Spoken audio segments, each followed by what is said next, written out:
Occasionally some plaster comes off the ceiling as a result of a phrase I may have used, or indeed as a result of the way that phrase has been wrenched out of context and interpreted by those who wish, for reasons of their own, to caricature my views.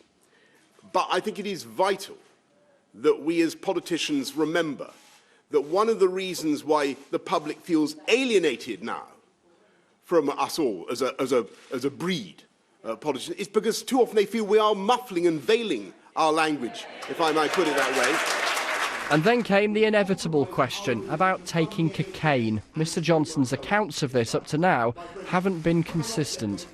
Were you telling the truth then, and do you regret the fact that you took a Class A drug? Well, I think the canonical account of this event when I was 19 has appeared many, many times, and I think what most people in this country really want us to focus on in this campaign, if I may say so, is what we can do for them. Chancellor, hello. Hello. So what does the Chancellor make of the man who could soon be Prime Minister, and whether he can deliver Brexit as he promises? Will he be able to do it? I don't think so, and I've said this publicly. I think it's not sensible for candidates to box themselves into a corner on this. Parliament will not allow a no-deal exit from the EU, and our experience to date has suggested that it may not be that easy to agree a deal in Parliament. Chris Mason, BBC News at Westminster. Well, our chief political correspondent, Vicky Young, is in Westminster, not at a wine bar, which is what it looks like at the moment, but this is where Sajid Javid was supposed to be doing his launch, but it's all been delayed because of this debate in the House. That's right, he has to vote in the debate in the House of Commons, which is MPs trying to take control of the parliamentary agenda there to stop no deal. So maybe delayed by about an hour, but as you say, they have opened up a free bar, there's food, and it does look like a bit like a party in a warehouse. So it could be one of the liveliest launches we've had yet. But also here is Ruth Davidson. Now, she is supporting Sajid Javid. She said that he embodies the kind of change that the Conservative Party needs to embrace, and I think when he does get here, we'll be hearing an awful lot about his background. He's the son of a Pakistani immigrant who came to this country, became a bus driver, and it's something that Mr Javid talks about and is part of his campaign video where he returns to where he was brought up in Rochdale and in Bristol, and he talks a lot about his humble origins and some of the prejudice that he faced. But certainly Ruth Davidson feels that he is the right man to become Prime Minister because she thinks he's got the right approach when it comes to Brexit. Well, I think the best way to avoid no deal is to get a deal across the line, and Sajid has the most credible plan for doing that. We know that the EU have said they won't renegotiate. We know they've disbanded their negotiating team. And one of the ways to unpick the blocks in the House of Commons is to deal directly with the Irish government, to talk about the backstop in a bilateral way, and that's exactly what Sajid, and uniquely among the candidates, Sajid is prepared to do. That's the best way to get a deal across the line. They will, of course, have been watching, Vicky, Boris Johnson's launch earlier, which went as well as it could have done, given that it was all so well managed.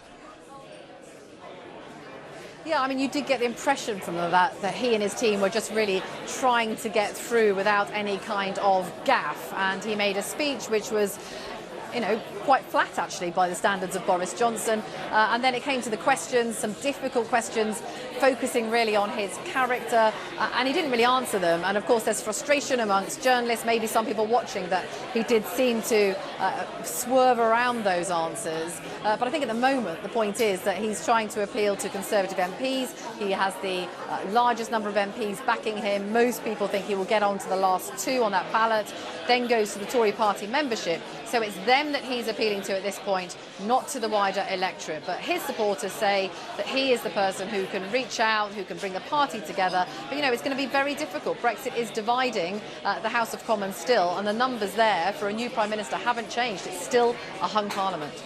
What sort of wine is it? French, Spanish, Italian, or English? I don't know, because I'm on the tea. Yeah. All right, Vicky.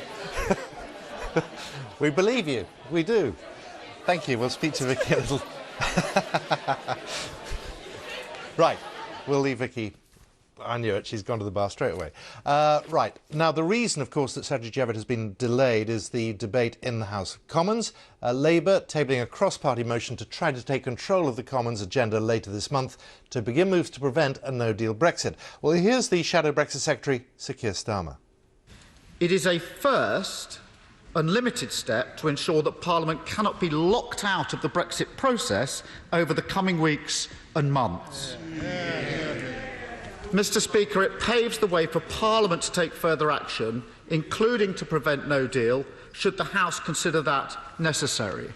And crucially, it means that if the next Prime Minister is foolish enough to try to pursue a no-deal Brexit without gaining the consent of this House, or to prorogue Parliament in order to force through no deal, then Parliament would have the means to prevent that.